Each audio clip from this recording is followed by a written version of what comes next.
আমাদের আজকে ভিডিও হলো কিভাবে কপিরাইট মুক্ত মিউজিক ব্যবহার করা যায়। তাহলে চলুন দেখে আসি কিভাবে কপিরাইট মুক্ত মিউজিক ব্যবহার করতে পারবে।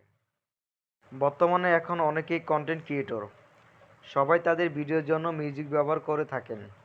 অনেকেই আছেন যারা ইউটিউব কিংবা ফেসবুকের জন্য ভিডিও করে থাকে। এখন আপনারা যদি অন্যের মিউজিক ব্যবহার করেন, তাহলে আপনার ভিডিওর জন্য অনেক বড় ইস্যু হয়ে দাঁড়াবে। তাহলে আপনার নিজের লাইসেন্সকৃত মিউজিক কিংবা কপিরাইট মুক্ত মিউজিক ব্যবহার করতে হবে। এখন বড় কথা হলো কপিরাইট মুক্ত মিউজিক কোথায় পাবো। তার জন্য আপনার চলে যেতে হবে ইউটিউবে, গিয়ে সার্চ করবেন NCS। এখানে ঢোকার পর দেখতে পারবেন অসংখ্য মিউজিক।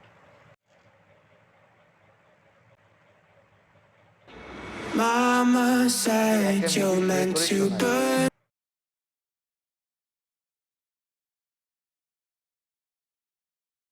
এখন এখান থেকে আপনার মন মতো যে কোনো মিউজিক ব্যবহার করতে পারবেন। তার জন্য সত্য হলো তাদের একটা ক্রেডিট দিয়ে দিতে হবে।